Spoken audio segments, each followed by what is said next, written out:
Seigneur, merci pour Nathanaël, merci pour ton serviteur, merci pour l'amour qu'il a pour toi, pour ta parole, pour ton Église. Et je veux vraiment prier que ton Saint-Esprit l'inspire ce matin pendant qu'il nous apportera ce que toi tu veux nous transmettre. Viens le bénir. Amen. Bonjour à tous. Et puis bonjour aussi à ceux qui suivent cette vidéo, qui regardent cette vidéo. Merci à l'équipe de Louange, c'est tellement facile pour moi de suivre l'équipe là, de ce qu'on vient de vivre. C'est tellement bon de pouvoir vous apporter la parole. J'aimerais dire en introduction combien je suis heureux d'apporter la parole de Dieu. Elle est tellement bonne, pas toujours facile à comprendre, mais tellement bonne. Et ce matin, c'est vraiment ce que j'ai à cœur, c'est qu'on approfondisse ensemble la parole de Dieu. Ça sera un enseignement, mais vraiment prédication. On va repartir avec des choses concrètes de ce lieu. Et c'est pour ça que je vous invite, pour ceux qui ont leur Bible, ceux qui ont leur Natel avec une Bible dedans, vous pouvez prendre maintenant et puis déjà ouvrir dans Actes chapitre 10. Aujourd'hui, nous poursuivons notre série « Il était une fois ». Nous arrivons déjà au 5e et avant-dernier message. La semaine prochaine, il y aura Johan qui va conclure, la semaine d'après, merci, qui conclura cette série. Week-end d'église, oui, c'est juste, je ne sais pas encore. La semaine dernière, on a eu Edixon qui nous a apporté un excellent message. Qui c'est qui était là dimanche passé? Oh, il y a du monde, magnifique. Il nous a apporté une prédication sur Pierre. C'était assez intéressant parce qu'au début du culte, on discutait, on priait ensemble et puis il n'avait pas réalisé qu'il rentrait dans une thématique qu'on lui avait demandé. En fait, lui-même avait cette thématique et puis c'était juste beau de voir comme Dieu conduit les choses aussi.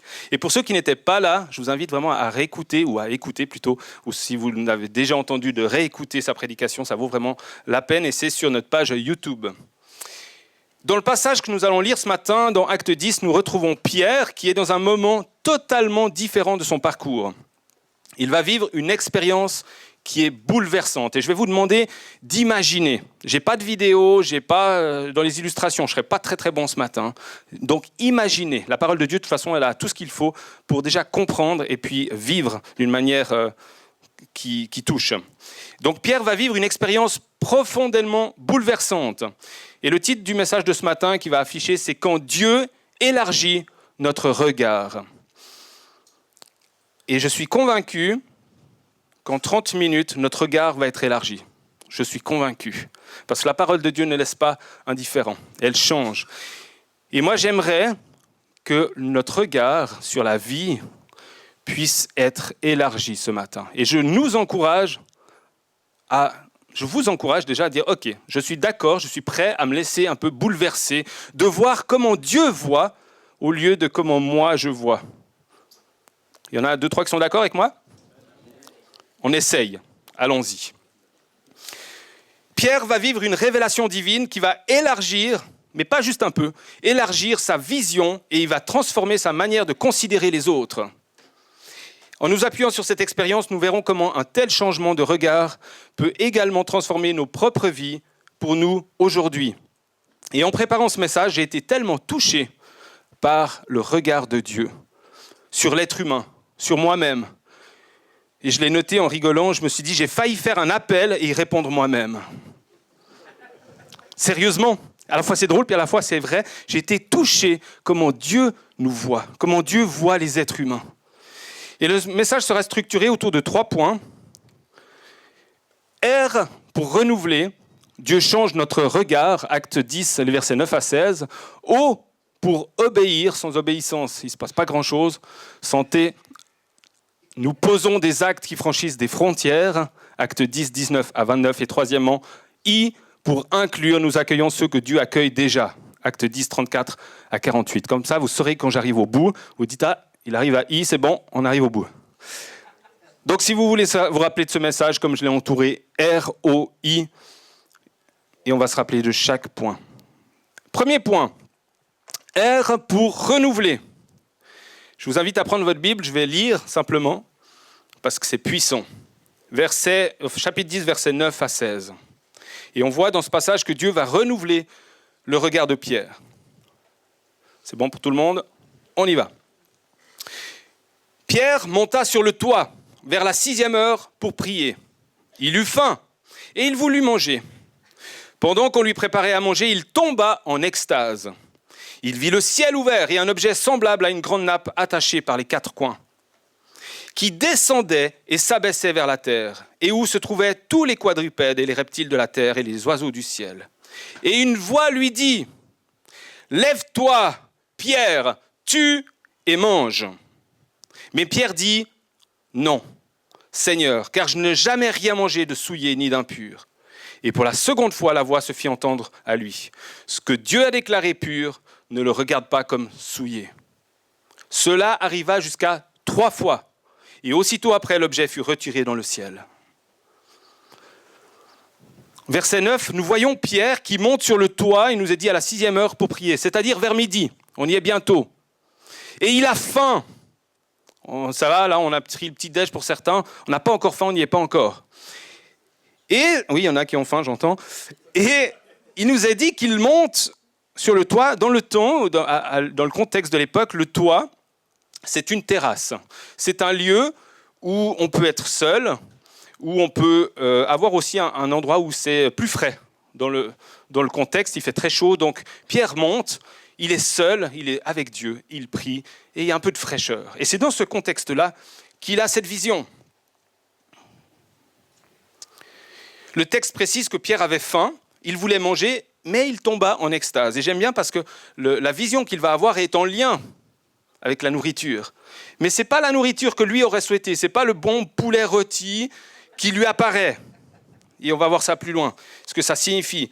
Et Pierre reçoit une vision, mais aussi une révélation divine. Ce n'est pas juste une vision qui apparaît, mais il comprend la signification, ce que ça veut dire. Pierre voit des animaux impurs qui lui sont présentés. Et l'ordre qui lui est donné, c'est « mange, tue et mange ». Et Pierre refuse, car selon la culture et sa foi, ces animaux sont interdits. Mais Dieu lui dit, « Ce que j'ai déclaré pur, ne le regarde pas comme impur. » Waouh! Déjà là, si on faisait l'application à notre vie, ce que j'ai déclaré pur, ne le déclare pas impur. Cette scène est répétée 3 fois. Il faut croire que les humains, on a besoin que le Seigneur y répète des fois. Et ce n'est pas juste une question de nourriture. On verra aussi plus tard, ça signifie exactement, mais j'aimerais le dire rapidement, c'est un message qui est puissant. L'évangile n'est plus seulement pour les Juifs, comme cela l'a toujours été pour Pierre, dans la conception de Pierre, mais elle est pour tous les peuples. On y reviendra. Et avant de transformer le ministère de Pierre, Dieu commence d'abord par transformer le regard de Pierre. Dieu renouvelle la vision de Pierre. Pierre est encore enfermé dans ses catégories, ses préjugés. Ça c'est bien, ça c'est pas bien, ça c'est des personnes bien, ça c'est des personnes pas terribles. Il a une manière de penser. Et cette vision vient briser ses barrières intérieures et l'invite à voir le monde avec les yeux de Dieu. Suis-je prêt ce matin à voir le monde avec les yeux de Dieu? Si vous dites oui, sacré challenge, je vous le dis tout de suite. Dieu ne veut pas que nos idées demeurent figées. Même lorsque nous en sommes profondément convaincus, même lorsqu'on a été au catéchisme puis on a eu des enseignements clairs, droits, magnifiques, même lorsqu'on est convaincu que c'est comme ça et c'est pas autrement, Dieu veut renouveler, Dieu veut changer nos mentalités. Cela commence en premier lieu dans notre cœur, puis dans nos pensées et après dans nos actes, dans nos actions. Et je vous propose quelques sujets où nous avons besoin que Dieu renouvelle notre regard. Premièrement, Dieu veut renouveler ton regard, mon regard, sur les personnes qui ne nous ressemblent pas. Ce voisin dont la personnalité nous semble à l'opposé de la nôtre. Oh là là. Ce jeune, on ne comprend pas toujours ses codes, c'est un peu bizarre. Dieu veut renouveler notre regard sur ceux que nous ne comprenons pas facilement ou difficilement. Cette personne qui s'exprime maladroitement, ce prédicateur qui me saoule un peu ce matin. Ma femme me dit amen, celui qui réagit d'une manière qui nous surprend, qui nous agace. Dieu veut renouveler notre regard sur ceux que nous jugeons trop vite. J'ai pris juste 2 exemples chacun, mais on peut en faire une liste. Je vous laisse prendre l'exemple qui est pour vous. Cette personne que nous catégorisons d'un seul regard. Ah ouais, lui, bah oui, bah c'est lui quoi. Ah bah ouais, elle, bah ouais, c'est bon, on a mis une étiquette. Celui qui a fait des erreurs, mais que nous ne voyons pas le combat qu'il y a à l'intérieur. Dieu veut renouveler notre regard sur ceux que nous pensons être loin de Dieu. Ceux que l'on se dit, ouais, mais eux, ils n'ont pas accepté Jésus dans leur vie. Celui qui se dit athée, mais qui pose des questions tellement profondes. Celles que nous croyons indifférentes, mais que Dieu travaille intérieurement, des fois discrètement. Et je nous laisse une question pour résumer ce premier point. Et puis aussi, ça fera partie à la fin, je vous ai donné une petite feuille. C'est une des 3 questions que j'aimerais que nous puissions répondre. C'est, acceptons-nous que Dieu renouvelle notre regard? Je vous les mettrai à la fin sur les slides, les 3 questions. Est-ce qu'on est prêt à ce que Dieu renouvelle notre regard? Oui, non, vous pouvez mettre des remarques, on y reviendra. Après avoir pris ce premier point, R pour renouveler, passons maintenant au deuxième qui est O pour obéir. Et je vous invite à regarder avec moi dans la parole de Dieu, Acte 10, les versets 19 à 29. Et comme Pierre était à réfléchir sur la vision, l'Esprit lui dit, « Voici, 3 hommes te demandent, lève-toi, descends et pars avec eux sans hésiter, car c'est moi qui les ai envoyés. » Pierre donc descendit, et il dit à ces hommes, « Voici, je suis celui que vous cherchez. Quel est le motif qui vous amène ?» Ils répondirent, « Corneille, centenier, homme juste et craignant Dieu, et de qui toute la nation des Juifs rend un bon témoignage, a été divinement averti par un saint ange de te faire venir dans sa maison et d'entendre tes paroles. » Verset 23. Pierre donc les fit entrer et les logea. Le lendemain, il se leva et il partit avec eux. Quelques-uns des frères de Jopé l'accompagnèrent. Ils arrivèrent à Césarée le jour suivant. Corneille les attendait, et il avait invité ses parents et ses amis intimes. Lorsque Pierre entra, Corneille, qui était allé au-devant de lui, tomba à ses pieds et se prosterna. Mais Pierre le releva en disant « Lève-toi, moi aussi je suis un homme ». Et conversant avec lui, il entra et trouva beaucoup de personnes réunies. « Vous savez, leur dit-il, qu'il est défendu à un juif de se lier avec un étranger ou d'entrer chez lui. Mais Dieu m'a appris, il lui a appris il n'y a pas longtemps, mais Dieu a appris à ne regarder aucun homme comme souillé et impur. » Waouh, on voit l'application là directe. « C'est pourquoi je n'ai pas eu d'objection à venir. Puisque vous m'avez appelé, je vous demande donc pour quel motif vous m'avez envoyé chercher. » Pierre reçoit une vision. Mais rien ne change tant que Pierre ne se lève pas et tant que Pierre n'obéit pas. Il aurait pu recevoir cette vision qui est extrêmement puissante, mais il aurait pu passer à autre chose. Mais Pierre a obéi. Pierre obéit au Saint-Esprit et il franchit une frontière qui est culturellement majeure. On n'arrive juste pas à imaginer l'acte de la décision, l'obéissance que Pierre a fait. Ça a dû être difficile. Vous savez, leur dit-il, qu'il est interdit à un juif de se lier avec un étranger ou d'entrer chez lui. Même entrer chez lui, tu n'as pas le droit. Mais Dieu m'a appris à ne regarder aucun homme comme souillé ou impur. Waouh. Entrer dans la maison d'un païen, chose normalement interdite et inconcevable pour l'époque. Ça représentait un véritable bouleversement. Ainsi, son obéissance, là je l'ai mis en gras, l'obéissance de Pierre devient la clé entre ce que Dieu lui révèle, entre la révélation de Dieu et ce que Dieu veut accomplir. La clé, c'est l'obéissance. Des fois, Dieu il nous parle, des fois on obéit, des fois pas. Et ce que je trouve magnifique, et c'est là le point central de cette prédication, c'est que si cet événement ne s'était pas produit, les cubes n'existeraient pas. En fait, il n'y a pas beaucoup d'églises qui existeraient.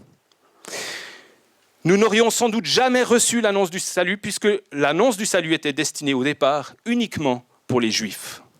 Uniquement. Et là, le Saint-Esprit, Dieu, vient dire, ça n'est pas que pour les Juifs. Et c'est un moment extraordinaire, parce qu'à partir de ce moment, la bonne nouvelle s'est ouverte aux non-juifs, à chacun d'entre nous. Et ça, c'est une nouvelle extraordinaire. Cet épisode est véritablement déterminant pour l'histoire du monde. Et pour cela, il a fallu de l'obéissance. Est-ce qu'il y a dans nos vies des domaines qui pourraient avoir un impact énorme si on obéissait? Une obéissance qui se traduit par des pas concrets. Aller vers ceux que nous n'irions jamais voir. Écouter ceux que nous n'écoutons pas. Franchir des barrières relationnelles. Oula, ça devient dur là. Des barrières sociales. Oula là là là. Des barrières culturelles. Oula là là là là là. Et surtout, obéir à ce que Dieu nous demande. Sans obéissance, nos convictions demeurent théorie. Que de la théorie. Et je nous laisse avec cette deuxième question. Là, je crois que je l'ai mise. Pouvons-nous faire les pas d'obéissance que Dieu attend de nous, même lorsqu'ils semblent difficiles ou impensables? R-O. Et le troisième et dernier point, c'est inclure. On va lire ensemble Acte 10, les versets 34, 35 et 44, 48. J'ai essayé de raccourcir un peu, mais j'aurais voulu lire toute la parole tellement elle est bonne et magnifique. Alors Pierre, ouvrant la bouche, dit « En vérité, je reconnais que Dieu ne fait point acception de personne, mais qu'en toute nation, celui qui le craint et qui pratique la justice lui est agréable. » Comme Pierre prononçait encore ces mots, le Saint-Esprit descendit sur tous ceux qui écoutaient la parole. Ça rappelle quelque chose? Acte 2, le Saint-Esprit descend. Et ça recommence. Acte 10. Sur tous ceux qui écoutaient la parole. Tous les fidèles circoncis qui étaient venus avec Pierre furent étonnés. Imaginez la scène. Mais qu'est-ce qui se passe? C'est nous, sur nous que ça doit descendre, nous, bons juifs. Et ils sont étonnés de ce que le don du Saint-Esprit était aussi répandu sur les païens. Car, voici le signe, car ils entendaient parler en langue et ils glorifiaient Dieu. C'est ce qu'on vient de faire. Glorifier Dieu, louer, adorer, prier, parler en langue, tout ce que vous voulez, s'agenouiller, l'adorer. Et ça, c'est un des signes puissants de la présence de Dieu, du Saint-Esprit qui opère des vies, qui change des vies, qui transforme, qui convainc. Alors Pierre dit, verset 47, « Peut-on refuser l'eau du baptême à ceux qui ont reçu le Saint-Esprit aussi bien que nous ?» Et il ordonna qu'ils fussent baptisés au nom du Seigneur, sur quoi ils le prièrent de rester quelques jours auprès d'eux. Dans ce passage, Pierre comprend quelque chose de très important. Dieu ne fait pas de différence entre les gens. Peu importe que l'on soit juif ou païen. Ce qui plaît à Dieu, c'est d'avoir un cœur qui le cherche et qui fait ce qui est juste. Pendant qu'il parlait, le Saint-Esprit descend sur ceux qui l'écoutaient. Ça, j'aimerais bien maintenant. C'est ce qui est arrivé à Pierre, pour ceux qui ont entendu la prédication la semaine passée. Il prêche et il y a des conversions à l'appel et des baptêmes. Les croyants juifs présents sont surpris. Ils constatent que le Saint-Esprit n'est pas réservé aux Juifs.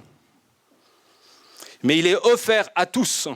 Ils voient ces nouveaux croyants parler en langue et louer Dieu, preuve que Dieu les accepte pleinement. Pierre réalise alors qu'il serait injuste de refuser le baptême. À ceux qui ont reçu l'Esprit, il dit ils font partie de la famille de Dieu. Ils ont reçu le Saint-Esprit, baptisons-les. Il les baptise et il les invite à rester quelques jours avec eux. Aujourd'hui, nous sommes invités à regarder les autres avec le même regard d'accueil et d'amour que Dieu a sur eux. Et ça, c'est un sacré challenge. Ça, on a besoin d'être rempli de la présence de Jésus, du Saint-Esprit, pour aimer l'autre, pour aimer celui qui me dérange, pour aimer celui qui n'est pas comme moi, pour aimer celui que j'ai l'impression qu'il est loin de lui, loin de Dieu. Mais le Seigneur aimerait qu'aujourd'hui, il transforme notre regard sur ceux qui nous entourent. Un commentateur biblique dira « Apprenons donc à rester ouverts à la manière dont Dieu peut agir dans la vie de personnes inattendues ou d'une façon qui vient bousculer nos habitudes. » Est-ce qu'on est prêt? C'est difficile dans notre culture d'être prêt à ce changement. Et dans la culture de l'époque, c'était aussi très difficile. Mais si ça vient de Dieu, est-ce que je suis d'accord? Est-ce que je suis d'accord de changer, de renouveler, d'obéir, d'intégrer? Ne jugeons pas, n'excluons pas et n'exigeons pas que les autres rentrent dans nos cadres. Nous, on a Je suis d'accord pour telle personne, lui, ok, elle, ok. Non, mais là, il est en dehors du cadre. Est-ce que je suis d'accord d'élargir le cadre? La foi se vit dans l'ouverture du cœur et la capacité à accueillir des personnes différentes. Ce texte nous rappelle aussi que la véritable preuve de l'œuvre de Dieu ne se mesure ni à une appartenance culturelle, ni à une identité religieuse. Là, je sais que je vais en choquer un ou deux, mais la suite pas, hein, jusque-là, peut-être ça peut choquer, mais à une vie transformée qui honore Dieu au travers de Jésus-Christ comme Seigneur et Sauveur. Et on l'a chanté, et là, il a été prié, le dernier chant, Jésus seul. Jésus, Fils de Dieu. Là, moi, je suis OK. Et ça fait la différence. D'accueillir tous ceux qui sont différents, mais qui acceptent Jésus-Christ. Je vous laisse cette troisième question, et j'ai résumé les trois, numéro 3 tout en bas. Qui suis-je tenté de ne pas inclure ou de garder à distance alors que Dieu accueille cette personne sans distinction? Et je vous invite à prendre la petite feuille, le petit crayon. Si vous n'en avez pas, vous pouvez regarder sur la chaise à côté. Et on va terminer ainsi. Pour ceux qui regardent la vidéo, vous pouvez aussi prendre un temps, réfléchir et répondre à ces 3 questions. J'aimerais juste les résumer. Encore 2 minutes d'attention, s'il vous plaît. Acceptons-nous que Dieu renouvelle notre regard? Si vous mettez non, c'est réglé, hein, vous pouvez poser le petit billet. Mais vous avez le droit, hein, aucun problème. C'est une décision devant Dieu, pas devant votre pasteur, devant Dieu. Et Pierre, c'est ce qu'il a fait. Est-ce qu'il a accepté de renouveler son regard? Deuxième question, pouvons-nous faire les pas d'obéissance que Dieu attend de nous, même lorsqu'ils nous semblent difficiles ou impensables? Et si oui, lesquels? Vous n'avez peut-être pas assez de papier. Et troisièmement, qui suis-je tenté de ne pas inclure ou de garder à distance alors que Dieu accueille cette personne sans distinction? Et puis, si vous avez quelqu'un ou plusieurs personnes, notez qui est-ce que je décide d'accepter? Qui est-ce que j'aimerais inclure dans ma vie? Et puis, je vais prier pour que ce ne soit pas juste des décisions qui soient humaines, mais des décisions qui soient inspirées par le Saint-Esprit. Merci Seigneur pour ta parole. Merci pour tout ce que tu nous donnes, pour cette richesse qu'il y a. Merci pour cette ouverture d'esprit. Merci parce que tu n'es pas figé dans une case. Nous avons souvent besoin de mettre les choses pour nous sécuriser un peu dans des cadres et autres. Et Seigneur, merci de venir renouveler maintenant nos pensées, notre intelligence. Je prie que toute pensée humaine s'en aille de ce lieu, au nom de Jésus.